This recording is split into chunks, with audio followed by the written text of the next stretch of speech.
오늘 함께 나누실 말씀은 지난주에 이어서요. 데살로니가 후서 2장입니다.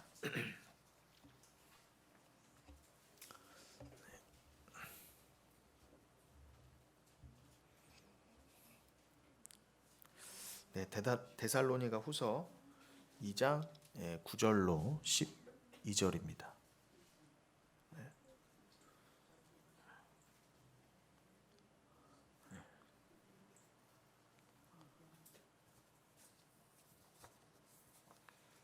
그럼 우리 신약 335면에 우리 데살로니가 후서 2장 9절부터 12절까지 합독하시겠습니다. 악한 자의 나타남은 사탄의 활동을 따라 모든 능력과 표적과 거짓 기적과 불의의 모든 속임으로 멸망하는 자들에게 임하리니 이는 그들이 진리의 사랑을 받지 아니하여 구원함을 받지 못함이라. 이러므로 하나님이 미혹의 역사를 그들에게 보내사 거짓 것을 믿게 하심은 진리를 믿지 않고 불의를 좋아하는 모든 자들로 하여금 심판을 받게 하려 하심이라. 아멘. 네.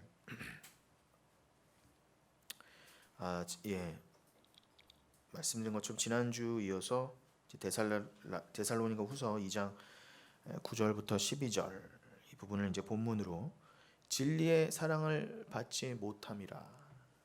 진리의 사랑을 받지 못한 자라고 하는 그런 제목으로 이제 오늘 두 번째 시간을 갖도록 하겠습니다. 지난주에 마지막 우리가 나누었던 내용이 뭐였죠? 십자가로 정복하심이었죠. 예수님은 이 세상의 가치관, 힘, 돈, 명예, 권력, 또 군사력 이런 눈에 보이는 것으로 세상의 군왕이 되신 것이 아니라 바로 오직 하나 그 십자가로만 정복하셨다 그러죠. 즉 사랑으로 정복하셨답니다. 여러분 유사일에 지금까지 어떤 인간 왕이 백성을 사랑으로 영원히 다스린 적이 있었나요? 여러분 돌아보세요. 유구한 역사 동안 정말 많은 왕조가 일어나고 황조도 일어나고 왕과 황제들 권력자들이 다 왔다 갔지만 다 하나님이 정하신 수명에 살다가 쓰러져 가면서 그들이 아무리 바벨탑을 쌓고 자신의 성을 쌓고 권력으로 자신의 나라를 일으켜 보았지만 여러분 가장 대표적으로 생각나는 사람들만 해도 알렉산더라던가 또 징기스칸 이런 사람도 있었죠. 동서고금을 막론하고 그 어떤 인간왕도 그러나 그의 나라가 영원하지 않았습니다. 성경에는 분명히 나와 있죠. 진정한 왕 중의 왕은 하나님이시고 그 인간 왕들에게 잠깐 그 권력을 주시는 것도 다 하나님의 뜻을 온전히 이루려 하십니다. 그 하나님의 뜻은 뭐라고요? 이 땅 가운데에 하나님이 보내신 그 하나님 백성들이 잘 양육받고 잘 신앙인으로 자라나서 하나님 나라에 들어가기 합당한 자로, 구원에 합당한 자로 만드시기 위해서 하나님이 이 땅에 보내셨는데, 그래서 이 땅을 경륜하시기 위한, 즉 여러분 성도 그 교회를 경륜하시기 위한 방편으로서 이런저런 사람들, 이런저런 세상이 칭하는 영웅들, 위인들을 세우게 하시고 그들로 하여금 나라도 일으켜보게 하셨지만 그걸 통해서 어떻게 해요? 우리가 목도하게 하신 거죠. 인간이 다스리는 인간의 제국, 인간의 나라는 유한하다, 헛된 것이다. 그러므로 진짜 왕 중의 왕이 다스리시는 진짜 나라를 대망하게 하시기 위해서, 소망하고 꿈꾸게 하시기 위해서 그런 헛된 것들을 허락해 보셨다입니다. 그러니 역사도 증명하는 것이 어떤 누구도 철권으로 피로 통치를 해봐도 영원하지 못했어요. 영원히 살지 못했을 뿐더러 그 권력자들이 그의 나라를 다스리는 동안에도 그 나라는 영원하지 못했습니다. 왜 그랬어요? 왜 영원하지 못했던 겁니까? 그 나라가요? 사랑으로 다스려지지 않은 나라는 영원하지 않다는 것을 하나님이 보여주시기 위함이었어요.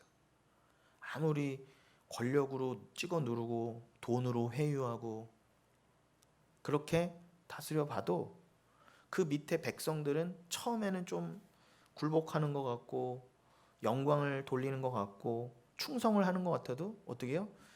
자신의 욕심과 자신의 죄 때문에 결국은 금방 반역을 일으키더라는 것이죠. 그래서 많은 그 영웅들이 결국은 바로 측근들에 의해서 많이 또 살해를 당했죠. 배신도 당하고. 그냥 다 잠재되어 있는 거예요. 우린 다 그렇구나. 선악과 따먹은 죄인이라는 걸 그런 걸 통해서도 보여주는 거예요. 우리 안에는 늘 뭐예요? 내가 늘 왕이 되고 싶어하는 마음이 존재한다는 겁니다. 우리는요 절대로 우리 스스로 다른 존재 밑에 내가 영원히 그에게 통치함을 받겠다라는 게 불가능한 존재들이에요, 여러분. 그게 선악과가 증거하고 역사가 증거한다는 것입니다. 그런데 어떻게 예수 그리스도는 우리의 영원하신 왕이 되셔서 어떻게 우리를 영원토록 통치하시게 됐냐는 거예요.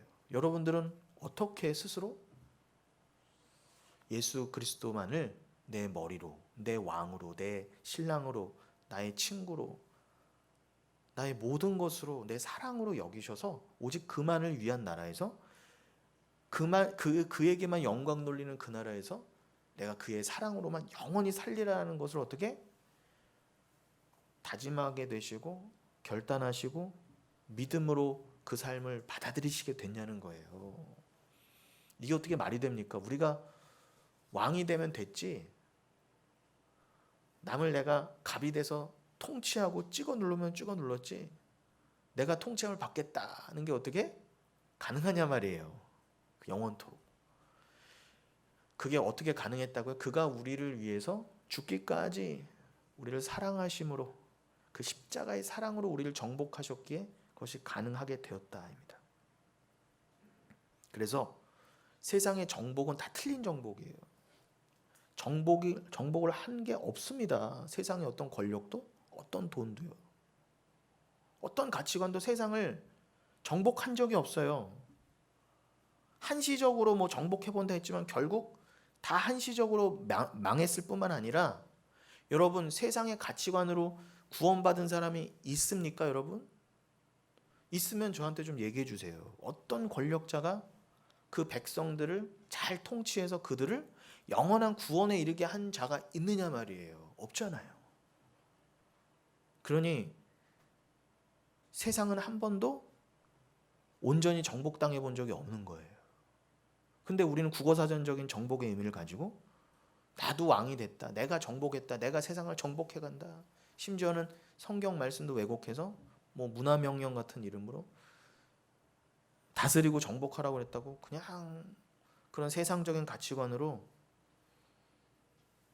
내가 하고 싶은 대로 하는 것, 내 욕심대로 내 쾌락대로 하는 것을 정복한다 합시고 우린 속아왔어요. 그리고 그러한 정복자가 복받은 자야. 그러한 정복이 믿는 자가 이루는 정복이 맞지라고 속아왔다는 것입니다. 그러나 그것이 아니었다는 것을 우리는 말씀을 통해 진리를 통해 알게 되었습니다. 누누이 반복드리지만 계시록 5장에 보면 예수 그리스도는 유다 지파의 사자 다윗의 뿌리로 나타나셨어요. 그래서 사자 분명히 승리자입니다. 정복자죠. 사자는 백수의 왕이잖아요. 그런데 사도 요한이 가만히 보니까 분명히 사자인데 정확하게 동면의 앞뒷면처럼 그 사자는 또 어떻게 보이더라? 일찍이 죽임당하신 어린 양으로 보이더라. 그 말은 뭐예요? 우리를 정복하고 다스리시되 그는 그 어린 양 어린 양이 어디서 죽임당하셨어요? 십자가에서 죽임당하셨잖아요. 그 말은 뭐예요? 우리를 통치하시는 그 다윗의 왕은 진짜 메시아는 우리를 다스리시되 어떻게 해요? 십자가로 사랑으로 다스리시는구나를 성경의 마지막 부분에서도 결론처럼 우리에게 보여주고 있습니다. 그러니까 정복은 그거 말하는 거예요. 그래서 이 십자가로 정복하심을 뒷받침해 드리기 위해서 제가 지난 시간에는 뭐 골로새서 2장 11절부터 15절 말씀과 함께 뭐 무교절 또 유교절, 유월절 그리고 주님과 함께 장사됨, 이러한 여러 개념들을 함께 나누었습니다. 그래서 오늘은 그 맥락, 그 주제에 이어서 눈에 보이는 것들에 의한 그 인본주의가 아니라 오직 십자가로 정복하심에 대해 오늘 이 함께 읽은 데살로니가 후서 본문을 들어 더욱 자세히 살펴보겠다라고 하는 취지인 것입니다. 오직 십자가로 정복하심, 눈에 보이는 인본주의, 행위주의, 세상 가치관, 그것이 아닌 오직 은혜로만 우리는 다스려지고 정복되어야 하는 이미 정복된 백성들이다라는 것을 오늘 본문을 가지고 더 깊이, 그러니까 눈에 보이는 것으로 우리는 정복되지 않았다입니다. 한마디로 눈에 보이는 세상 가치관으로 우리는 주께 무릎 꿇은 게 아니다. 눈에 보이는 것 때문에 우리가 예수를 사랑하는 게 아니다라는 게 오늘 결론이라는 것입니다. 그 결론을 내기 위해서 데살로니가 후서 오늘 본문이 또 동원된 것입니다. 여러분, 진정한 정복에 대해서 지금 또 구구절절히 말씀드렸는데, 진정한 정복을 이해하기 위해서 우리는 진정한 가치라는 것을 깨달아야 된다라는 취지로 말씀드렸습니다. 진정한 가치가 뭐예요? 여러분, 한마디로 여러분 인생을 왜 사십니까? 여기까지 무엇을 놓고 바라보고 무엇을 가지고 여기까지 오셨습니까? 여러분, 무엇 때문에 오늘까지 삼시세끼 꼬박꼬박 밥을 드시면서 살아오셨나요? 여러분들의 인생 자체, 성경의 관점대로라면 인간 그 자체는 가치가 없어요. 그냥 인간이 잘 먹고 잘 살다가 잘 건강하게 지내다가 그냥 잘 죽는 것 자체로는 하나님께 아무런 유익이 아니라는 것입니다. 제 말이 아니라 성경의 말이에요. 그렇게 따진다면 여러분, 예수 믿다가 예수 믿는 믿음 하나로 순교한 자들을 어떻게 설명하실 거예요? 어떤 사람, 어떤 짐 엘리엇 같은 사람은 평생 주를 위해서 헌신하기로 작정하고 선교사를 준비하다가 에콰도르 원주민의 땅 밟자마자 원주민의 창 끝에 죽었습니다. 그 아들은. 어떻게 설명하실 겁니까? 그럼 길게도 못 살고 똑똑한 젊은이가 그냥 선교 사역 한 번 제대로 못 해보고 그냥 원주민의 칼 끝에 죽었는데, 심지어는 품 안에 총도 있었는데 총 꺼내 들어서 죽이지도 않고 그대로 그냥 예수는 당신의 친구입니다, 나도 당신의 친구입니다 라고 하는 그 외침 한마디 하고 허무하게 가는 거는 어떻게 설명하실 거냐 말이에요. 누가 인생이 무조건 길게 살고 유명하게 살고 돈 많이 벌고 사는 게 하나님 앞에 가치가 있다, 누가 말했습니까? 우리는요, 지금요, 세상 가치관을 다 내려놓기 위해서, 자기 부인이라고 하는 그걸 내려놓기 위해, 그 가치관을 내려놓기 위해서, 나를 내려놓기 위해서 영은교회라는 이름으로까지 모였습니다. 그렇다 한다면 우리의 관점은 자꾸 하나님 중심으로 가야 돼요. 그게 우리 교회가 추구하는 개혁신앙의 하나의 중요한 포인트이기도 합니다. 절대주권, 하나님의 절대주권. 그러니까 모든 가치는 하나님에 의해서만 정해지는 것이고 하나님이 가치 있다는 게 가치 있는 거예요. 그래서 십자가역 강도도 하나님이 가치 있다 하니까 그가 천국에 간 것입니다. 평생 강도짓 했어요. 이름도 없어요. 그런데 여러분, 그 강도만 강도입니까? 평생 나만을 위해 살고 하나님 영광 도둑질했던 나도 동일한 강도예요. 우린 다 강도라는 거예요. 우리가 부자와 나사로 비유에서도 얘기했죠. 우린 다 부자였어요. 다 눈에 보이는 것에 판단하고 눈에 보이는 것을 갖기를 원하고 눈에 보이는 기적 결국 눈에 보이는 것에 의해서 선악을 나누던 내가 부자였다는 겁니다.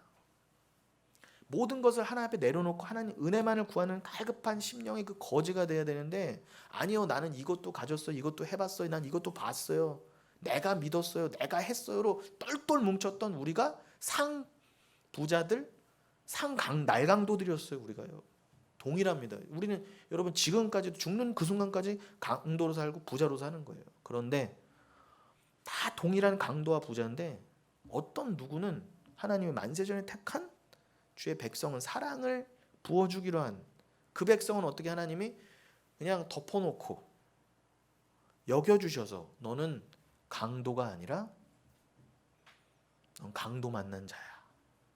너는 부유한 자가 아니라 너는 가난한 자야. 그렇게 여겨주셔서 그냥 여겨주시는 거예요. 원래 우리는 나만 알고 내가 이렇게 해놓은 게 많고 잘났는데 내가 왜 하나님의 은혜만을 구해야 돼요? 내가 왜 꼭 하나님이 나를 구원해 주시지 않으면 내가 왜 구원을 못 받죠? 이렇게 늘 의구심이 들고 늘 그런 그 마음이 뭐예요? 결국 하나님께 배반하는 마음이잖아요. 억지로 하나님 앞에 무릎 꿇고 있지만 어떻게 언제든 마음에 안 들면은 배신 배반할 마음이 언제나 드글드글하던 우리가 영모자들이었습니다. 다. 여러분 조선시대 때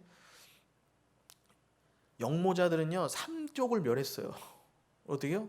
부관 참시까지 했죠. 막 무덤을 드러내서 다 목을 자르고 살아있을 땐 당연해요. 능지처참 거열형을 했죠. 이렇게. 그래서 저기 대표적으로 성산문 그런 사람들이 사륙신이죠. 다 거열형을 당한 다음에 몸이 조각조각 나서 저 동작구 어딥니까? 거기 그 사륙신묘 있잖아요. 거기 묻혔잖아요. 그러니까 세조 세조 대왕, 세조 왕 그 사람이 잘했다. 제가 정치적인 발언을 하는 게 아니라 왕이 누구든지 간에 왕의 입장에서 보면 그가 사륙신이건 뭐 누구건 왕의 입장에서는 내 말을 따르지 않는 내 명령에 불복하는 자들은 다 원수인 거예요. 그럼 왕의 입장에서 보면 어떻게 해요? 원수는 그렇게 죽이는 게 마땅합니다. 그럼 여러분이 하나님 앞에 어떤 죄를 저질렀어요? 하나님 앞에 우리는 능지처참으로도 원래는 안 되는 거였어요. 그 꼴랑 조선시대 때 잠깐 불법으로 왕 노릇하고 갔던 세조도 다 죽이고 갔다면 진짜 왕 중의 왕이신 하나님 앞에 우리가 하나님께 모욕하는 말 한마디 정도가 아니라 마음에 미움 하나만 가져도 어떻게 된 거 이미 하나님 앞에 죽을 죄를 저지른 거예요. 어떻게 해결하시겠어요? 근데 아무것도 아닌 것처럼 우리를 그냥 너가 용서받은 자야. 넌 내 사랑을 입은 자야. 너는 나의 사랑을 구하는 심령이 가난한 자야. 너는 강도 만나서 거반 죽은 자야. 나의 사랑이 아니면 너는 살아날 수가 없어. 이러한 자를 어떻게 여겨주셨냐 말이에요. 그게 로마서 4장의 로기조마이의 말씀의 본뜻이라고 말씀드렸죠. 그러니 그 가치 하나님 입장에서 그 모든 것 하나님만이 선악을 판단하실 수 있는 유일하신 주님이시잖아요. 그분이 내가 가치야 라는 것을 가지고 여러분들을 판단하셨을 때 여러분은 그 하나님께 있어서 진정한 가치시냐는 거예요. 그럼 여러분들이 하나님 앞에 진정한 가치 있는 자로 드러나시려면 여러분 안에 뭐가 있어야 돼요? 예수가 있어야 된단 말입니다. 말씀이 있어야 돼요. 여러분 안에 말씀이 없고 예수가 없고 성령이 없잖아요. 죄송하지만 여러분들이 세상에 대해서는 아무리 부유한 자고 건물주고 강남에 땅을 다 갖고 있고 심지어는 온 지구와 온 우주의 통치자라 할지라도 하나님이 그것으로 여러분을 판단하지 않으시고 여러분 안에 예수가 없다, 말씀이 없다, 날 사랑함이 없다면 안다면 누구 하나 찍소리 못하고 다 어디로 들어갔다고요? 지옥으로 소리 지르면 다 들어갔다입니다. 근데 그거를 아무도 거스를 수 있는 자가 없는 거예요. 그럼 여러분 그 하나님 너무 무서워. 내가 억지로 섬겨야지. 그냥 싫어도 천국 가야 되니까 그냥 억지로 교회 다니고 해봐야지가 안 된다는 거예요. 하나님 바보십니까? 갈라디아서 6장 그러잖아요. 바보가 아니라고 그래요. 하나님은 우리에게 사랑하는 마음 성령을 주셨기 때문에 주신 분이 알잖아요. 이가 갖고 있는 자인지 안 갖고 있는지.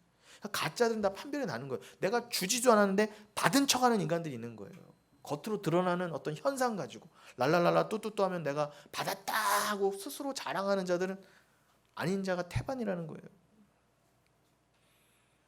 근데 다 착각하는 거죠. 난 갖고 있는 자인 거죠. 그러나 하나님 나라만을 소망하며 하나님을 알아야 들어가죠. 그 나라에. 안다는 것은 단순히 지식적인 알미 아니라 부부가 서로를 아는 것 이상으로 사랑으로 아는 거예요. 주님을요. 베드로전서 1장 8절의 표현을 하면 너희는 예수를 보지도 않고 사랑하는도다. 가장 숭고하잖아요. 본 적도 없는데 예수를 사랑하게 됐어요. 기적 아닙니까, 여러분? 우린 다 보고 뭐 사랑한답시고 하고 누구를 고를 때도 결혼한 때도 보지 않고 어떻게 짝을 고르고 합니까? 다 보는 것으로 우리는 결정해요. 사랑까지도. 근데 사도 베드로는 너의 그 안에 성령이 사랑의 증표다. 그 사랑은 주님이 주신 것이다. 너희가 사랑이라는 것은 너희가 스스로 먼저 사랑하는 것이 사랑이 아니라 요한일서 4장 하나님께 받은 그 사랑이 진짜 사랑이라는 거예요.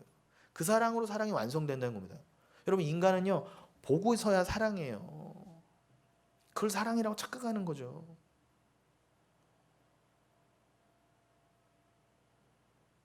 그러니 다 그 사랑이 다 한계가 있고 금방 시들고 변질된다는 거예요. 변질되는 건 사랑이 아니죠. 예전에 이정현도 그랬잖아요. 핸드폰 광고에서 사랑이 어떻게 변해? 인간 사랑은 다 변합니다. 100% 변해요. 그러니 사랑은 우리 게 아니에요. 변질되는 게 사랑은 변질돼야 되지 않아야 된다면 변질되지 않은 사랑, 변질되지 않는 정도가 아니라 무한히 날마다 새로운 사랑을 주께 받아야 되죠. 그 사랑은 주님만이 주실 수 있다는 거예요. 그러니까 그 사랑을 받았더니 어떻게 해요? 맨 보고 사랑한답시고 보고 판단하고 보고 행하는 자들이 어떻게 해요? 예수를 보지 않고도 사랑하게 된 거예요. 그럼 그 사랑은 누구 거라는 거예요? 주가 주신 사랑이라는 거예요, 여러분. 그 사랑은 내 게 아니라는 거죠. 그 사랑 받은 자는 어떻게 반드시 그 사랑에 반응하여 그 사랑이 이끄시는 대로 가게 돼 있습니다. 그 사랑이 있는 곳으로 가고 싶어 해요. 그래서 천국을 소망하게 된다는 것입니다. 그래서 그 하나님을 그렇게 사랑으로 알고 세상도 흉내낼 수 있는 그런 보이는 그 사랑 말고 보이지 않는 그 사랑으로 하나님을 알고 하나님 나라를 소망하며 사는 것이 진정한 가치다라는 것을 여겨서 이 세상의 가치를 쓰레기처럼 여겨버릴 수 있는 것, 그것이 진정한 행복, 아니 진정한 정복입니다. 그게 진짜 정복이에요. 여러분이 잘나서 스스로 세상 것을 무가치하게 여기는 그것 또한 세상 앞에서는 잘남이 될 수 있어요. 다른 종교인도 그러잖아요. 나는 무소유의 삶을 삽니다. 나는 청빈하게 삽니다. 나는 검소하게 삽니다. 오, 박수 쳐주죠. 그럼 그 자랑이 곧 자기 부요함으로 갖는 거예요. 자기 의잖아요. 그런 정도가 아니라 여러분 세상 것을 무조건 뭐 악으로 보고 무가치하게 여기라는 것이 아니라 여러분의 안에 예수가 있다 보니까 세상 것에 흔들리지 않는 거예요. 세상이 나를 정복할 수 없는 겁니다. 있고 없음으로 내가 주를 뭐 더 사랑한다, 사랑하지 않는다. 눈에 앞에 기적이 보이고 안 보이고로 주님이 나를 사랑하시는구나 안 사랑하시구나 판단하지 않고 내 기도 제목이 좀 응답이 돼야 하나님 내가 구원을 받은 거네요 라고 호들갑 떨지 않게 되는, 그냥 나에게서는 구원의 근거가 전혀 없구나. 내 안에 오직 사랑이 나를 끝까지 천국으로 나를 데리고 가는 거구나. 이걸 깨닫는 게 세상에 대한 진정한 여러분의 정복이라는 것입니다. 세상이 나를 어찌하지 못해요. 그래서 히브리서 12장 말미에서도 그러잖아요. 세상이 감당할 수 없는 자의 진짜 뜻입니다. 그게 세상이 감당할 수 없는 자.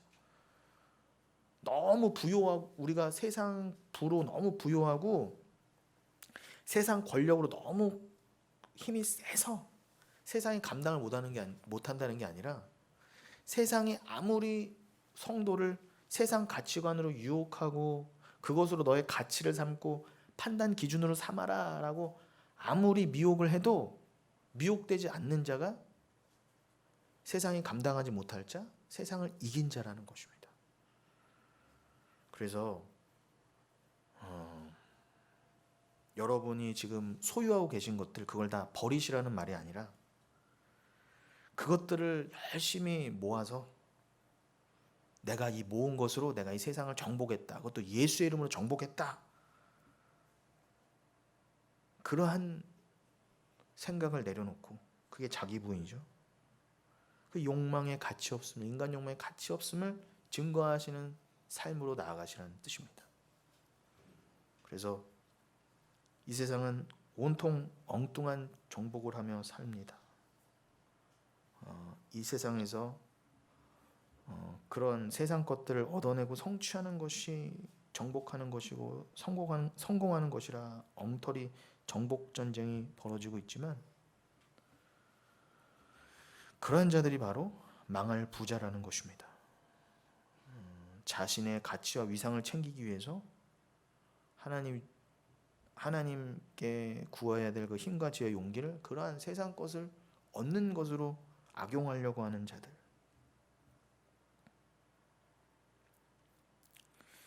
여러분, 인간이 이 인본주의적인 사고를 버리지 못하면 모든 인간은 거기에 머물 수밖에 없어요. 그래서 제가 죽는 날까지 제가 설교를 할 때까지 이거를 계속 제시를 해야 돼요. 저는 여러분 안에 죽을 때, 여러분이 하나님 앞에 가실 때까지 계속 생겨나게 될 이 여러분의 자아를 계속 공박하고 말씀으로 여러분의 그 말씀과 반대로 가고자 하는 그 여러분 안에 그 욕망들, 죄의 습성들을 저는 계속 말씀으로 회개를 시키며 공박하는 거예요. 계속 여러분의 안에 죄를 죽이는 것입니다. 그러니 교회에 나와서 설교를 들으며 말씀을 나누며 내 안에 자아를 계속 비워내고 말씀으로만 채워가는 그것을 교회에서 하지 않는다면 오히려 교회라는 이름으로 여러분의 그 잘못된 자아를 계속 살찌우는 쪽으로 간다면 여러분 그건 다 같이 죽자는 얘기겠죠. 그래서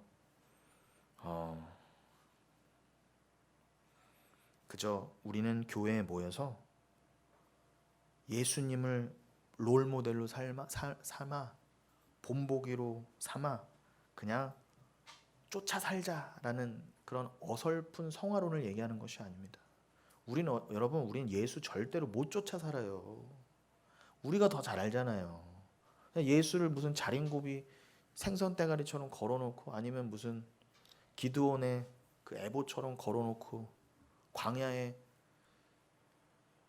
그 모세가 높이 장대 놓으라는 그 달아놓은 노뱀 그 누수단처럼 그냥 이 십자가를 그런 식으로 걸어놓고 비나이다 하면서 그냥 예수를 뭐 따르는 삶을 살겠다. 우린 절대 예수를 못 따릅니다, 여러분. 우리가 본받아서 예수를 흉내내서 사는 삶을 살라고 예수를 주신 게 아니라 그렇게 못한다는 것을 절절히 우리는 오히려 깨달아야 돼요. 그리고 예수님조차도 육을 입으셨던 예수님도 그 길 가기가 싫으셔서 겟세마네에서 땀이 피가 내도록 기도하셨는데 우리가 뭐라고 그 삶을 함부로 쫓아가겠다 그럽니까? 예수님도 겟세마네에서 땀이 피가 되도록 기도하시면서 그렇게 하나님 앞에 자기를 온전히 낮추셔서 이루신 완성이었어요. 그것을 우리가 스스로 못하니까 어떻게 해요? 여러분 하나님 앞에 우리는 그렇게 나아가야 되는데 우리가 못하니까 예수가 대신 오셔서 그 하나님 앞에 온전한 순종을 이뤄주신 거예요. 그리고 그걸 우리에게 그냥 허락해 주신 것입니다. 그래서 우리가 7이라고 하면은 하나님의 숫자로 많이 알고 있는데 그 7은 뭐 다니엘서 9장에서는 70일의 중에 남은 한 일에로도 설명이 되어 있죠. 근데 시간상 간단히 말씀드리면 그 7이라는 거를 생각해 보셨을 때 7의 반이 뭐예요? 3년 반이잖아요. 그럼 3년 반은 예수님의 공생의 기간이기도 했습니다. 그리고 나머지 3년 반은 다니엘서나 에스겔서나 계시록에서는 어떻게 해요? 그걸 뭐 한때 두때 반때 3년 반 42달 1260일이라고도 표현했지만 그 남은 3년 반은 우리 성도의 인생이라 그랬어요. 이 땅에서 광야의 삶이라고 됐고요. 양육의 삶이라고 됐습니다. 하나님이 허락하신 사단의 권세 아래에서 열심히 우리 옛사람을 죽여가는 그 삶이라고도 했습니다. 그러나 그 인생이 끝나면 그 사단과 함께 하나님의 도구되었던 사단과 함께 거짓 가라지들은 다 멸망으로 가며 3년 반을 잘 말씀으로 양육으로 이겨낸 그 하나님이 만세전에 알곡으로 정한 자들은 반드시 그 3년 반으로 상징된 인생 기간 동안 주님만을 의지하며 그 믿음이 무엇인지를 드러내는 삶으로 산다. 그래서 예수님도 공생애를 상징적으로 3년 반을 사신 거예요. 그리고 우리의 인생이 성도의 인생이 또 3년 반으로 상징을 하셨어요. 그럼 3년 반 더하기 3년 반이 뭐예요? 7년이잖아요. 그렇게 해서 7로 완성되는 거. 7은 안식의 숫자기도 하잖아요. 그래서 우리는 예수님 3년 반, 우리의 3년 반, 예수님의 인생, 우리의 인생이 합쳐져서 그렇게 안식으로 가는 거예요. 그러니까 우리의 인생만으로는 안식으로 절대 못 갑니다. 그럼 이건 꼭 데칼코마니다가도 같잖아요. 그러니까 우리의 곧 3년 반은 뭐라는 거예요? 이렇게 예수의 삶을 이렇게 덮여서 예수가 대신 덮어주신 삶, 살아주신 삶이기로 하는 거예요. 우리는 그 예수와 하나 된 삶을 경주하지만 단순히 윤리 도덕적으로 예수를 본받자는 것이 아닙니다. 그냥 3년 반으로 상징된 내 삶을 통해 나를 덮으신 예수를 드러내는 거예요. 나로서는 안 돼요. 난 덮여야 돼요. 난 은혜가 필요해요. 라는 인생으로 드러나시면 뭐 저는 몇 살에 죽을지 모르지만 다 실제적인 연수가 다르잖아요. 누구는 50에 죽고 누구는 60에 죽고 누구는 20살에도 죽고 하지만 그가 성도라면 다 그는 3년 반으로 설명된다는 거예요. 쉽게 말씀드리면. 근데 세상적인 관점으로 당신은 짧게 살았네, 장수했네랑 상관없이 그가 성도라면 다 3년 반으로 상징된 삶을 살면서 겉으로는 20년, 겉으로는 60년의 삶이지만 그가 다 성도라면 그는 그 자기에게 허락된 삶을 사는 동안 정확히 그 사랑의 사명으로 나는 예수가 필요한 자예요. 난 예수만을 사랑해요. 라는 그 인생으로 증명된 삶을 살다가 주와 함께 7로 완성되어 안식으로 들어간다는 것입니다. 그래서 예수가 우리 대신 3년 반을 성육신에서 공생애로 살아주신 거예요. 그래서 제가 어줍지 않은 성화론이 역겨운 겁니다. 그런데 요즘 이 오직 은혜가 진짜 성화론인데 다 다른 종교와 똑같이 오늘날 기독교가 그죠?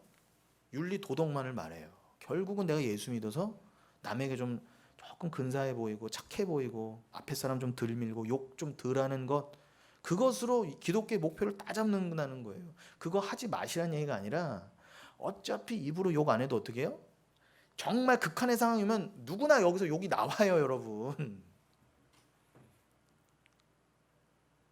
그런 게 무슨 욕, 우리가 변한 게 맞아요, 여러분? 그런 극한적인 상황을 안 당해봤을 뿐이에요. 내가 누구 살인을 안 했다고요? 내가 이미 여기에 살인하고 간음한 마음이 들어있으면 이미, 누구를 미워하고 간음한 마음만 조금만 들어도 이미 누구를 죽이고 간음한 게 맞다면 우리에게 무슨 소망이 있습니까? 그냥 열심히 감추고 아닌 척하고 회칠한 무덤처럼 사는 게 기독교의 목표가 맞아요? 그걸 하나님이 다 예수 그리스도가 그러한 자를 다 욕하셨지, 세리와 창녀를 욕하신 적이 없어요. 너 왜 세리처럼 살아? 너 왜 창녀처럼 살아라고 욕하신 적은 없어요. 그렇다고 세리 창녀처럼 사시란 게 아니라 명백하잖아요, 차이가. 이들은 아닌 척하면서 끝까지 하나님의 은혜를 거부한 자들이고, 세리와 창녀는 뭐예요? 그렇죠, 주님. 그 3년 반이라는 시간 동안 내가 세리와 창녀로 살지언정 그 삶을 통해 나는 정말 주님의 은혜가 아니면 안 됩니다를 그가 깨닫고 그걸 드러냈다면 하나님이 그가 가치 있는 인생을 여겨주신다는 거예요. 그러니 여러분, 이 세리와 창녀로도 대표된 이 인생들의 공통점이 뭡니까? 죽는 날까지, 히브리서 11장에도 야곱은 죽는 날까지 지팡이를 머리에다 의지했다 그래요. 너무 머리가 늘 힘도 없어. 근데 그 머리를 지팡이에 의지, 지팡이는 하나님의 말씀을, 라메드, 하나님의 말씀을 상징하잖아요.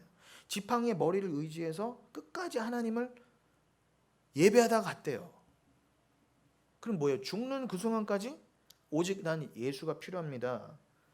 하나님을 전적으로 의존한 자가 되고 죽었잖아요, 야곱은요. 그럼 아까 예로 든 십자가역 강도, 죽는 그 순간까지 결국은 가장 중요한 그 순간은 어떻게 해요?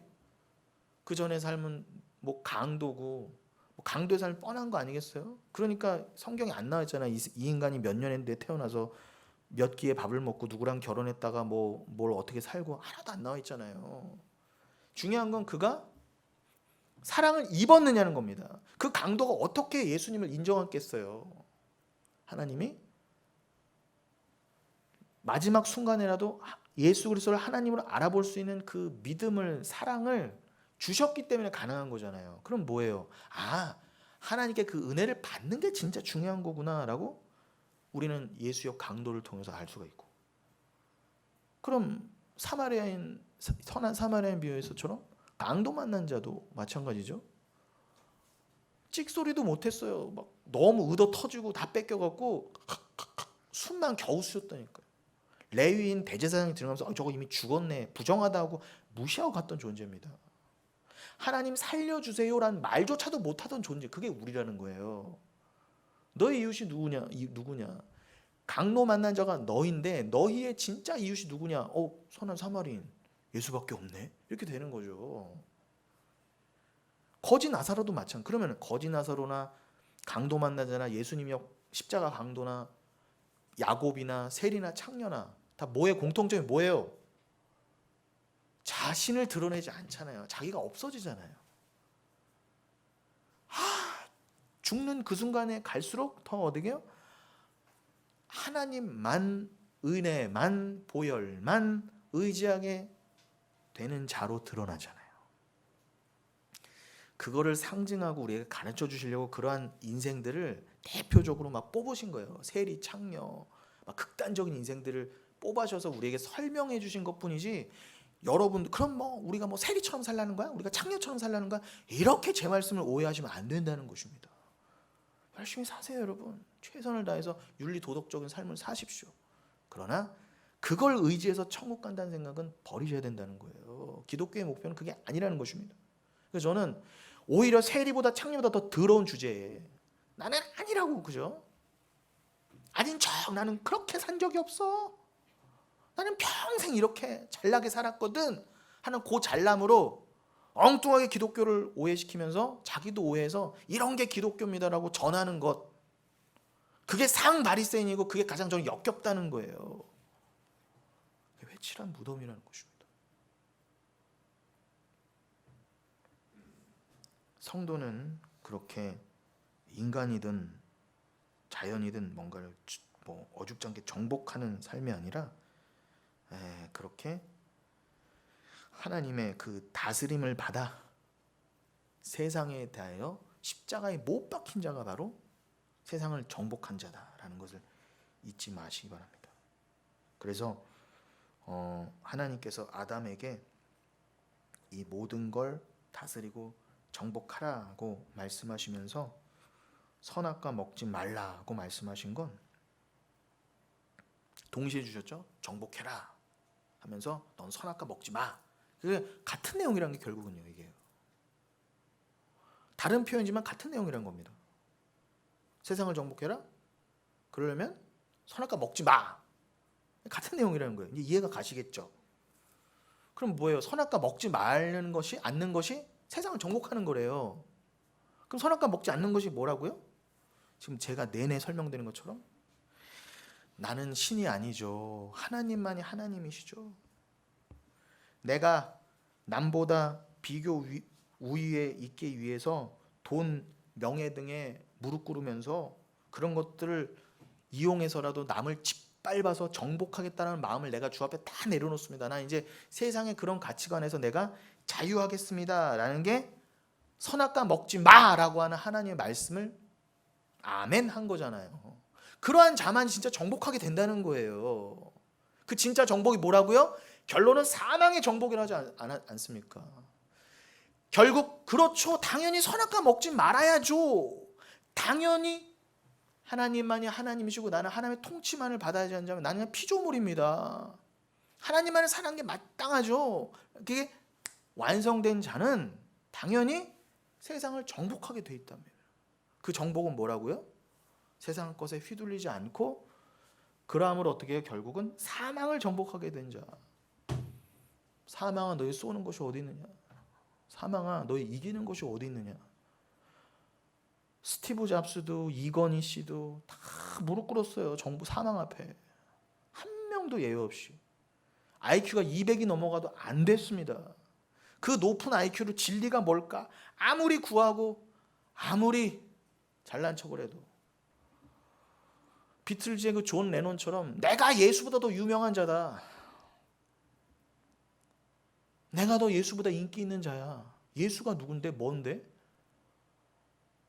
그러면서 겉으로는 그 천사인 것이냐 이매진 상상해보라 하면서 그 아름다운 팝송을 만들어냈지만 결국은 뉴에이지로 모든 사람을 현혹했었던 존 레논은 총 한 방에 갔습니다. 그렇다고 제가 총 쏜 그 체프먼이라는 사람을 칭찬하는 게 아니라 그 존 레논조차도 사망을 정복 못했잖아요. 결국은요.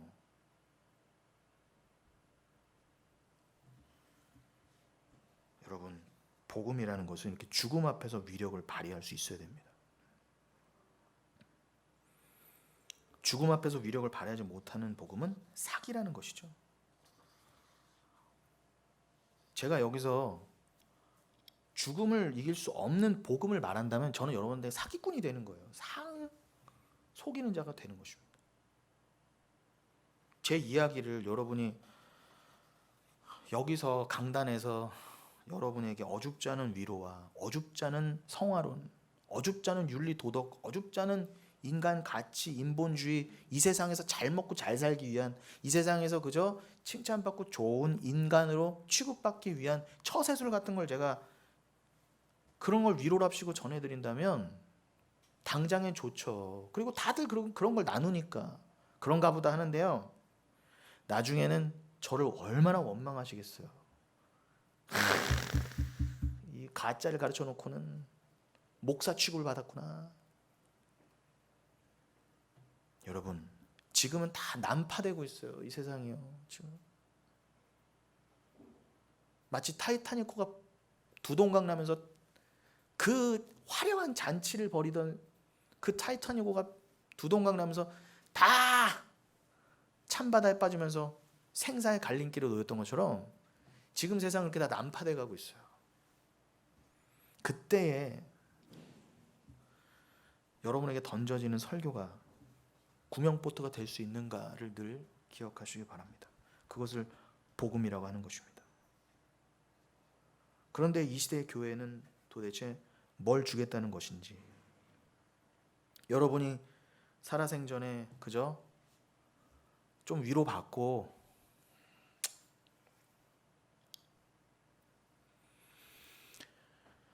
어떤 분들은 이게 진짜 위로가 아닌지도 알아요. 그러면서 그냥 교회에서 그래도 잘 될 겁니다. 무조건 평화로다 하는 걸 그냥 그런 거 해주면 안 돼요? 뭐 그렇게 어려운 거라고 저한테 요구하는 분들도 있어요. 아닙니다, 여러분. 그저 살아생전에 잠시 그냥 진통제 주듯이 여러분에게 가짜 위로를 그때만 이빨린 말로 사탕발림으로 전해드린다면 그걸로는 여러분 죽음 앞에 위력이 안 되잖아요. 그러나 제가 전해드린 말씀이 아프더라도 이 썩어져가는 세상 가운데 유일하게 붙어 십자가 복음 말씀이라고 믿으신다면 여러분은 오늘도 매일 내가 지금 죽음 앞에 있다고 가정하고 말씀을 들으셔야 합니다. 여러분이 언제 하나님 앞에 갈지는 아무도 몰라요. 오늘 설교가 여러분 앞에 저의 마지막 설교가 될 수도 있습니다. 오늘 목사가 살아있는 내 옛사람을 열심히 부추겨 주는구나, 열심히 위로해 주는구나. 그럴 땐 여러분께서 작심하시고 저를 이렇게 멱살을 잡아서 끌어내리시면 돼요. 이렇게 그냥 목사님 내려가시죠 이렇게 안 하셔도 돼요. 그냥 저를요 질질 끌고요 밖에 내던지셔도 됩니다. 진짜로요.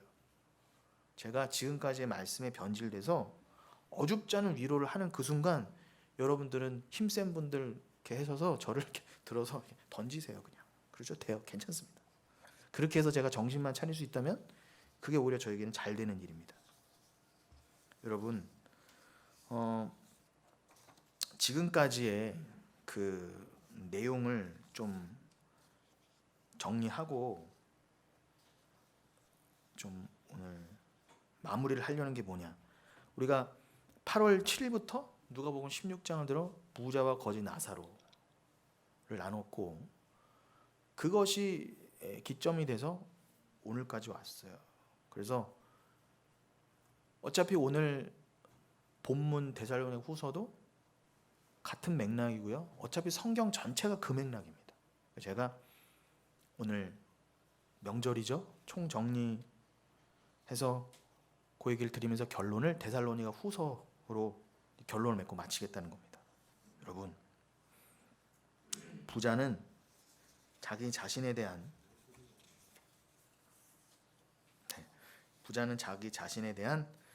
가능성과 기대를 끝까지 포기하지 못하고 하나님의 은혜의 필연성을 인정하지 못한 채 지옥에 가게 된 것이고요. 거지 나사로는 그의 행위와 관계없이 하나님의 도우심, 이름 그대로 나사로란 이름이 하나님의 도우심이라는 뜻이었죠. 즉 하나님의 은혜, 그 은혜에 의해서만 아브라함의 하나님의 품에 안길 수 있게 되었던 것입니다. 나사로라는 그 이름을 그래서 그렇게 지어주신 거예요. 나사로라는 이름의 뜻이 하나님의 도우심이라고 그랬죠. 그래서 예수님이 비유를 들면서 굳이 그 이름으로 비유 가운데 어떤 거지를 들어 비유를 들으시되 그 거지 이름을 나사로라고 해주신 거죠.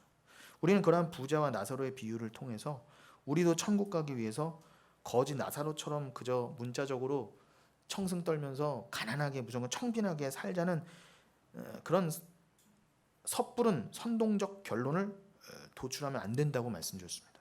성도는 거지 나사로처럼 살아서 천국 가는 게 아니라 끝까지 부자로만 살고 싶은 자기의 모습을 은혜로 덮으시는 하나님의 그 은혜에 힘입어서 그야말로 면목 없는 거지처럼 천국에 들어가는 것임을 배워야 하는 것입니다. 나의 행위는 하나도 가져가지 못하고 면목 없이 천국 들어간 게 거지지 뭐예요. 내가 이뤄놓은 것 하나도 가지고 가지 못하고 내 행위를 하나도 자랑하지 못하게 된다면 그런데도 천국 들어갔다면 뭐예요? 그게 거지로 들어간 게 맞잖아요. 나는 아무것도 안 갖고 들어가는 거니까. 이해하시죠?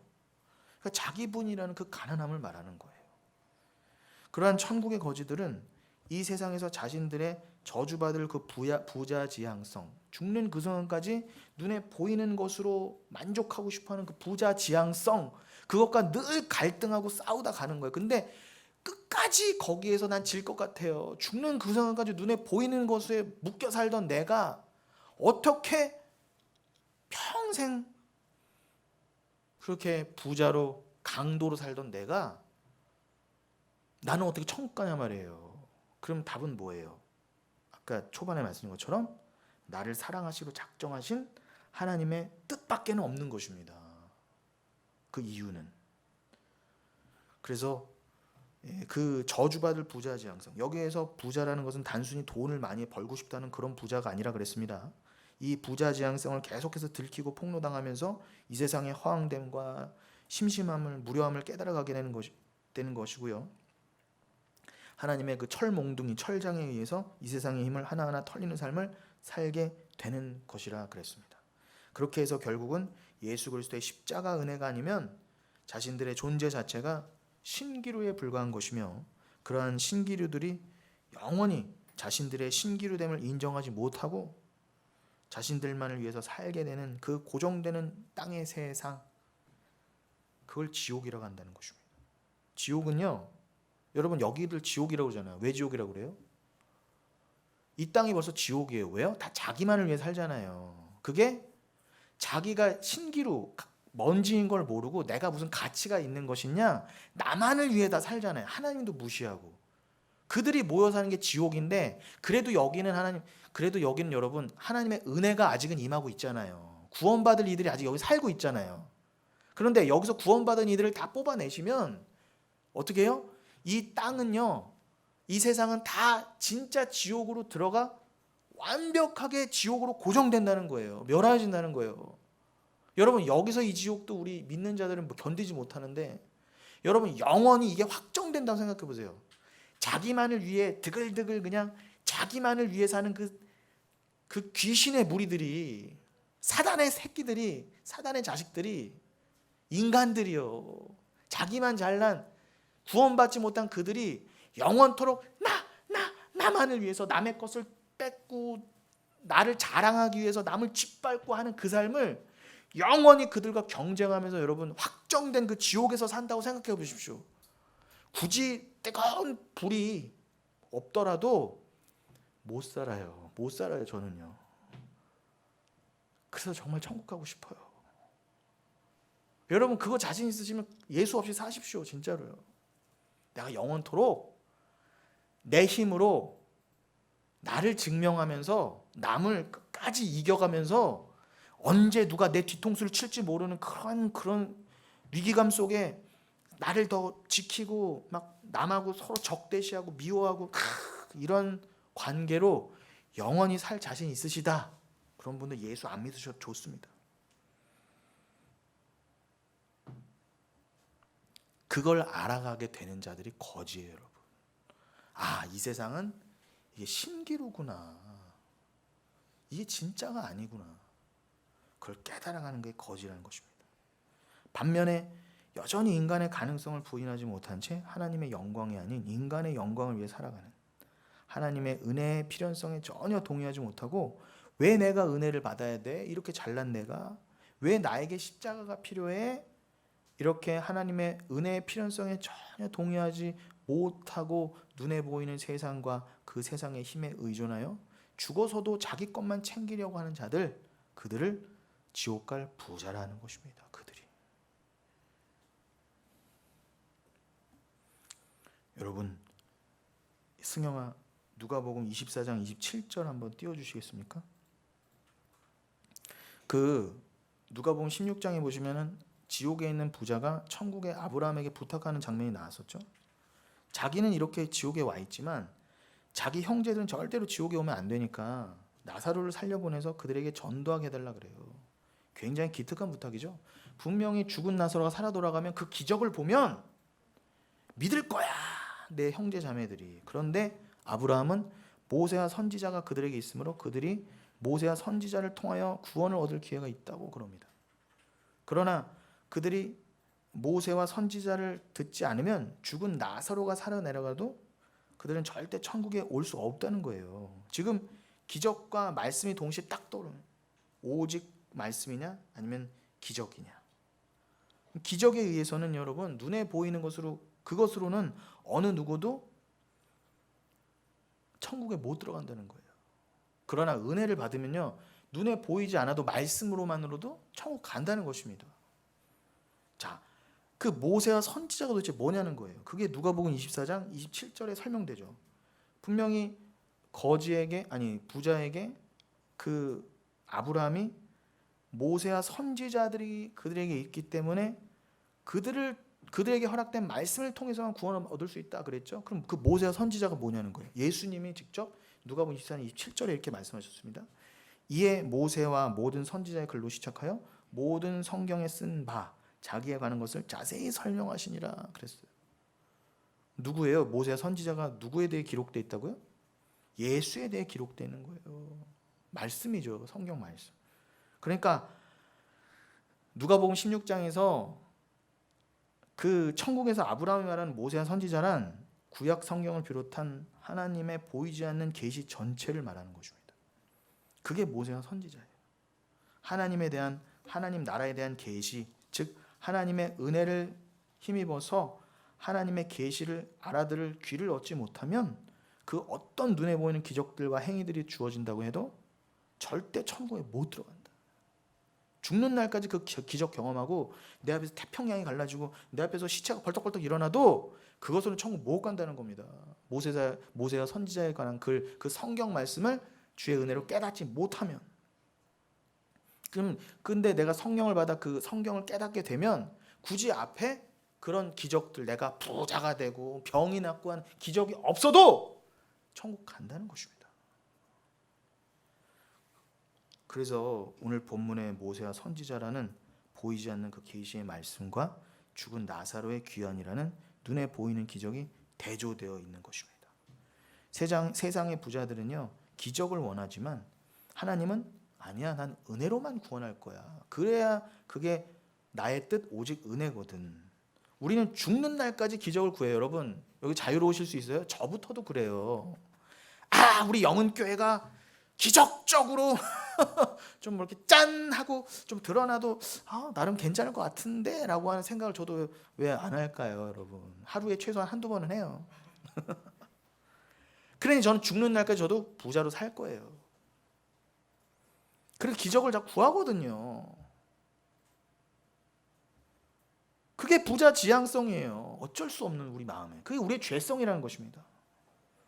내 삶 속에 어떤 기적이 일어나기를 바라는 마음으로 기도하고 내 삶 속에 기적이 일어났으면 하는 마음으로 오늘 예배에 오셨을 수도 있어요. 내 삶 속에 어떤 눈에 보이는 기적이 제발 자랑할 만한 기적이 일어났으면 하는 마음으로 성경 공부와 양육을 하실 수도 있단 말입니다. 우리는요. 쉬운 말로 하나님의 계시는 오직 하나님의 은혜로만 주어지고 이해되어진다는 뜻입니다. 그런데 하나님의 계시가 눈에 보이는 세상적 방법론에 의해서 전해줄 수 있다고 하는 그러한 인본주의적인 사고가 바로 지옥에 갈 부자들의 사고라는 것입니다. 나에게 보여줘만 봐. 그것이 바로 그런 생각이 인간의 이성과 경험과 내 생각, 사유의 폭 안에서 진리는 이해되어질 수도 있고 받아들여질 수도 있다고 생각하는 저주받은 인간 중인 사고란 겁니다. 내가 기적을 안 봐서 안 믿는 거지, 내가 보기만 하잖아. 내가 이성적으로 판단하고 눈으로 보고 내가 사유의 폭 안에 기적이 탁 들어와서 하나님이 살아 계시네라고 내가 판단하고 내가 믿을게. 보여만 줘. 부자만 시켜줘봐. 병만 나숙게 해줘봐 라고 하는 그 마음이 바로 지옥 갈 부자들의 생각이라는 거예요. 그럼 우리가 거기서 자유할 수 없다는 거예요. 그런데 여러분들은 어떻게 천국을 소유하시게 됐습니까? 하나님의 오직 은혜라는 거예요. 우리는 다 그 부자 지형성 때문에 지옥 갈 수밖에 없었거든요. 기적이 보이면 사람들은 그의 경험과 이성과 사유의 폭 안에서 복음을 이해할 수 있을 테니까 예수 좀 믿어봐. 그럼 예수 믿으면 이렇게 될 거야. 기도해봐. 이렇게 될 거야. 기적을 보여주세요. 그런데 여러분 이 말이요 참 우리를 힘들게 할 수 있어요. 저도 힘들어요. 저도 여러분들이 듣고 싶어 하시는 말씀이 솔직히 뭔지 알아요. 저의 옛사람과 여러분의 옛사람이 오늘 이 순간까지도 여러분이 원하시는 말이 뭔지 안다면, 그냥 제가 지금 여러분 얼굴도 잘 못 보고 저기 보고 설교하잖아요. 안다니까. 여러분들 지금 뭐 원하시는지요? 여러분 기도하세요. 인내하고 기도하세요. 물론 기도하셔야죠. 그러나 제가 어줍지 않은 기적과 성화로는 여러분들 절대, 제가 죽는 한이 있어도 여기에 한 명도 안 남는다 할지라도 여러분 제가 저러면 못 드리겠어요. 여러분이 사랑하는 자녀들에게 추석 음식을 착 내놨어요. 근데 그 중에 독극물이 들어가 있는 게 있어. 뭐 생선구이 같은데 내가 쫙 독을 숨겨놨어. 찾아봐. 실력 있으면 찾아봐. 여러분 그러실 거예요? 아니잖아요. 내가 죽는 한이 있어도 음식은 가장 안전하고 맛있게 내놓을 거 아닙니까? 그럼 내가 이것저것 다 여러분에게 내놓고 알아서 드시고 죽을 사람은 죽고 뭐 제대로 먹을 사람은 먹고 제가 이것저것 짬뽕으로 전할 수는 없지 않습니까? 제가 여러분을 정말 사랑한다면. 여러분 말씀을 마치겠습니다. 오늘 좀 추석이니까 좀 용서해 주십시오. 제가 말씀드린 제가 마지막에 쓸 때 그랬잖아요. 그러니까 말씀을 이게 맺기로 하면 여러분 이게 믿음의 권능, 이게 진짜 기적이라고. 저의 결론 중에 결론은 내 눈에 설령 내가 원하는 식으로 기적이 안 일어난다 할지라도, 내가 연매출 10억을 못 찍고 내가 뭐 벤츠, BMW 차를 못 바꾼다 할지라도 나에게 믿음이 있잖아요. 그건 진짜 기적이에요. 아니 여러분 어떻게 이걸 믿게 되셨어요? 나는 죽는 그 순간까지 눈에 보이는 것으로만 판단해서 하는 상부자고 그런 인간인데 어떻게 나에게 이 믿음이 들어와서 결국 믿음으로만 나는 구원받는다고 하게 하시고, 하나님이 결국에는 때로는 나를 치시면서 오히려 뺏어가시고 나를 줄이시고 낮추실 때도 있는데, 신명기서 8장처럼. 그런데도 어떻게 나는 하나님을 더 사랑하고 믿는다고 하지? 그 믿음을 누가 주셨냐는 말이에요. 그건 우리 게 아니라는 거예요. 그게 진짜 기적이라는 거예요. 여러분, 여러분들은요 정말 기적 중에 사시는 분들이에요. 제가 그거를 깨닫게 해드리고 싶은 거예요. 천국이라는 말 그대로 기적이라고 할 수 있는 곳에서는 모든 것이 온전해지죠. 사랑으로 말미암았으므로, 사랑으로 온전해지는 곳이잖아요. 그렇다면 뭐예요? 사랑 자체가 기적이라는 거예요. 사랑 자체가. 하나님이 여러분을 먼저 사랑하시고 여러분이 그 사랑을 알아 나도 하나님 사랑합니다 라고 한 그 관계가 된 게 여러분 기적 중에 기적이시라는 걸 잊지 마시고, 이 땅에서는 그 사랑을 깨닫고 얻게 하시기 위해서 믿음으로만 그래서 일하시는 거예요. 이 땅에서는요. 그래서 이 땅에서는 하나님께서 오늘 본문 데살로니가 후서도 그렇지만 눈에 보이는 기적은 가짜를 판별하기 위함이다. 가짜들은 눈에 보이는 거 막 주면은 이게 기적이야, 이런 거 기적이야 주면은요 아이고 그것만 보고 다 쫓아간다는 거예요. 가짜들은요. 근데 하나님이 일부러 그걸 허락하셨다 않지 않습니까? 그러나 진짜 배기들은, 진또 배기들은 절대 그거 안 쫓아간다는 거예요. 왜요?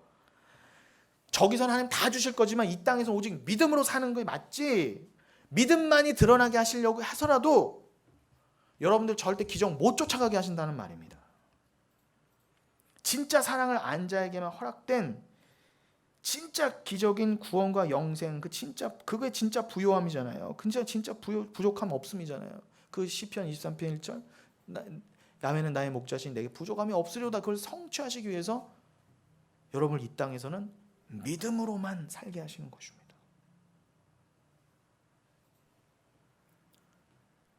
그러니 오늘 데살로니가후서 2장 9절 12절을 읽고 끝내볼까요? 띄워주시겠습니까? 데살로니가후서 2장 9절로 12절. 여러분 잊지 마십시오.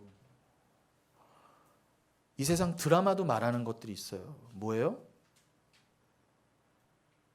어떤 여자가 재벌을 사랑해. 그 진짜 사랑일까요? 대부분은 아니에요. 우리는 하나님을 정말 사랑한다고 하는데, 그럼 굳이 정말 사랑한다면 그 사랑하는 존재가 나에게 설령 재벌이 아니어서 뭘 못 준다 하더라도 그 사랑이면 충분한 거 아닙니까? 그 세상 재벌들도 어떻게 해요? 돈 보고 자기 따라오는 여자 알잖아요. 돈 보고 결혼하려는 거 다 압니다.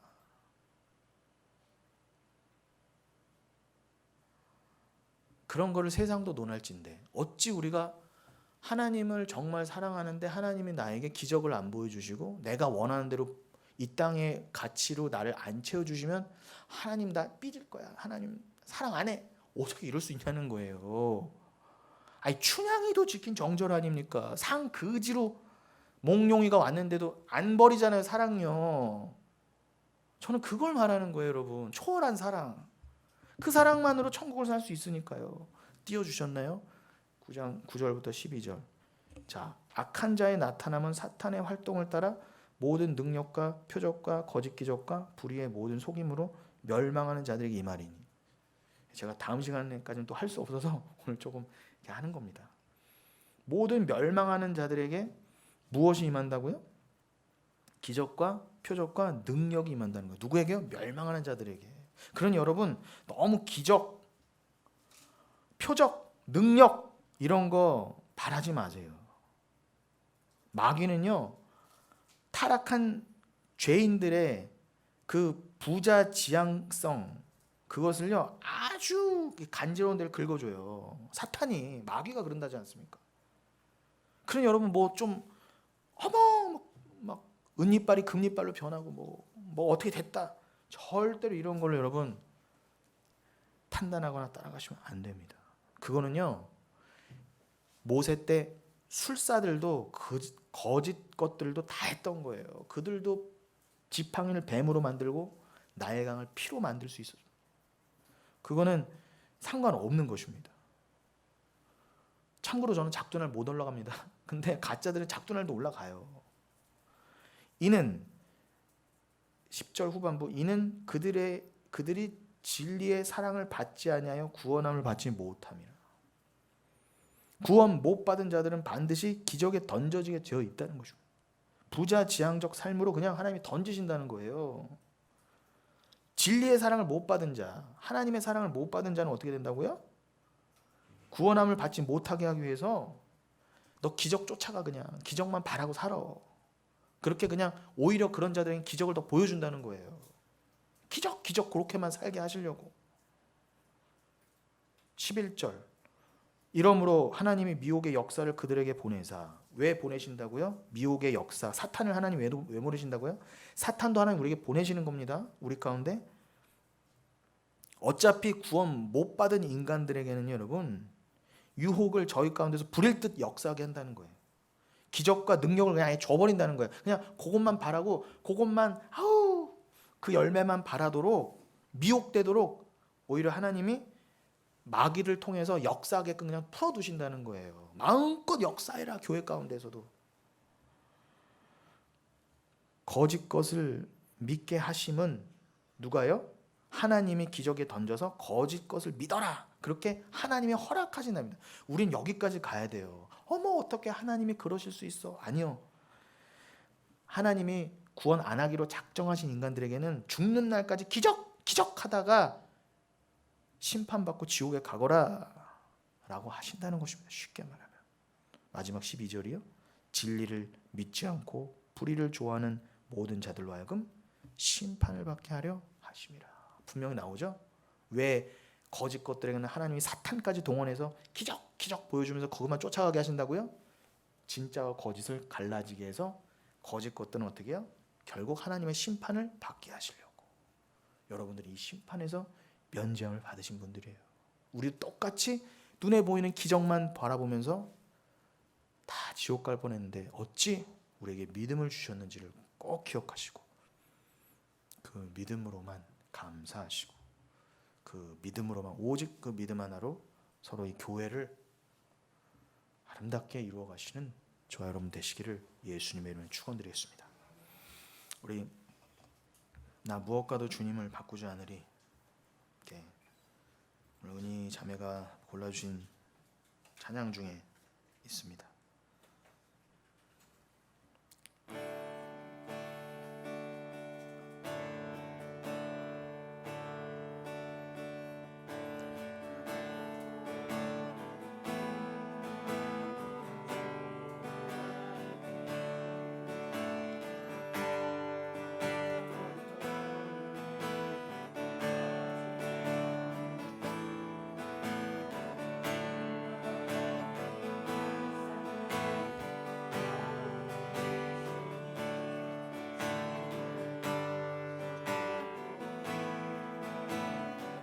나 무엇과도 무엇과도 주님을 바꾸지 않으리. 다른 어떤 은혜 구하지 않으리. 오직 주님만이 내 삶의 도움이시니 주의 얼굴 보기 원합니다. 주님 사랑해요. 온 마음과 정성 다해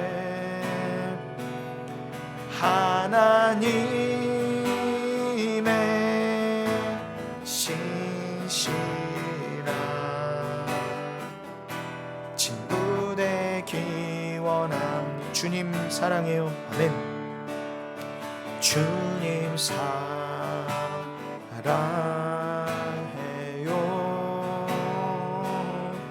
온 마음과 정성 다해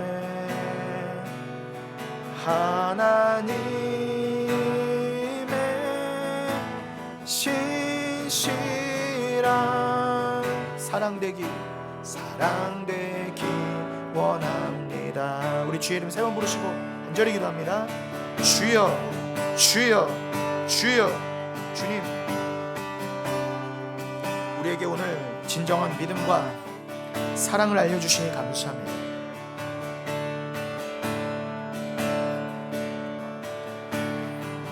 우리로 하여금 주님만을 사랑합니다.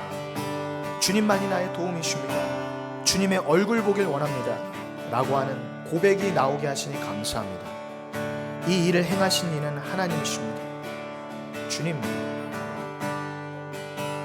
할렐루야 할렐루야. 나 무엇과도 세상 그 무엇과도 세상 그 어떤 기적과도 세상 그 어떤 돈과도 세상 그 어떤 권력과 명예와도 예수님을 바꾸지 않겠습니다. 세상의 어떤 가치관과도 예수님을 바꾸지 않겠습니다. 다른 은혜 나는 구하지 않겠습니다. 오직 주님만이 나의 생명이시며 은혜이십니다. 주님만이 나의 도움이시니 나에게는 부족함이 없습니다. 야훼는 나의 목자시니 내게 부족함이 전혀 없습니다. 전혀 없습니다. 예수님 한 분이면 충분합니다. 예수님 한 분이면 충분합니다. 주님 이 고백으로 나아가게 하여 주옵소서. 주님 얼굴 보기 원합니다. 주님의 얼굴 보기 원합니다. 믿음으로 이긴 자 나의 얼굴을 보게 될 것입니다. 믿음으로 이긴 자 나와 영생을 살 것입니다. 주님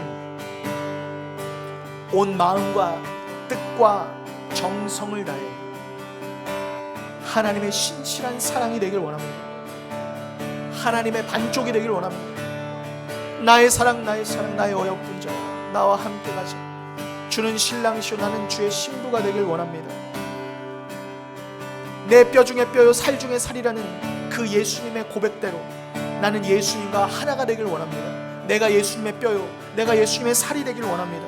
주님 온 마음과 정성과 뜻을 다해 주를 사랑함으로 주와 연합되길 원합니다. 오 주님 그 무엇과도 예수님이 당신의 모든 것을 희생하여 나를 취하셨던 것처럼 나도 그 무엇과도 주님을 바꾸지 않게 하여 주시옵소서. 주님 감사합니다. 우리로 하여금 절대로 인간은 스스로 내놓을 수 없는 고백, 나 무엇과도 주님을 바꾸지 않겠다는 그 고백이 우리 고백 되게 하시니 감사합니다. 어찌 인간이 끝까지 하나님 앞에 죄인이요 부자로 드러날 수밖에 없는 내가 어찌 나만을 사랑했던 자기 부인하지 못하고 끝까지 나만을 사랑했던 이 아집으로 똘똘 뭉친 나만을 위해 살던 이 철천지 원수가 어찌 내 사랑이 아닌 나를 사랑함이 아닌 하나님을 사랑한다는 고백을 할 수 있게 되었습니까? 이것이 바로 진정한 기적인 줄로 믿습니다. 내 안에 성령이 계시다는 진짜 기적의 증거인 줄로 믿습니다. 주님 오늘 우리의 말씀을 통한 고백처럼 다른 은혜를 주께 구하지 않게 하여 주시옵소서. 세상도 구하는 다른 은혜, 세상도 칭찬해주는 다른 은혜, 눈에 보이는 것, 내가 예수를 사랑하니 그 사랑의 증거로서 다른 은혜도 달라고 하는 그 미혹하는 악한 원수마귀들이 주는 다른 은혜, 주님, 우리는 구하지 않겠습니다. 오직 주님만이 내 삶의 유일한 도움이시라는 그 고백으로 나아갑니다. 그래서 다윗이 고백한 것처럼 야훼는 나의 목자시니 내게 부족함이 없으리로다. 전혀 부족함이 없으리로다. 야훼 한 분만으로 만족합니다.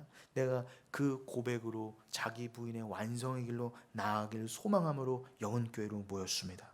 우리 한 분 한 분의 그 마음과 발걸음을 끝까지 지키시고 인도하여 주시옵소서. 또 그가 수정같이 맑은 생명수의 강을 내게 보이니 하나님과 및 어린 양의 보좌로부터 나와서 길 가운데로 흐르더라.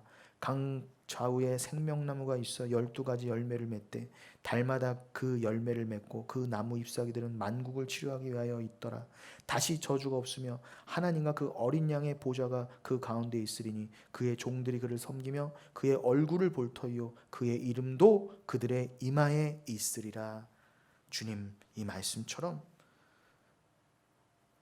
우리는 주의 얼굴을 보게 될 것입니다. 주의 얼굴 보기 원합니다라는 오늘 찬송의 고백처럼 말씀에 답이 나와 있습니다. 우리는 예수의 얼굴을 볼 터이요 그의 이름도 우리의 이마에 새겨지게 될 것입니다. 주님, 그렇게 온전한 주님과의 하나로 나아가 온전한 치료와 온전한 구원과 온전한 부여함을 얻게 되는 그곳으로 우리를 인도하여 주옵소서. 오늘 이 감사함을 담아 세상의 명절 가운데 하나님의 구원의 절기를 깨닫게 해주시고 생각하게 해주신 그 은혜를 담아 귀한 예물 하나님 앞에 드립니다. 주님이 손길 또한 영원토록 주장하시고 기억하여 주옵소서. 감사드렸고 예수 그리스도 받들어 간절히 기도드리옵나이다. 아멘.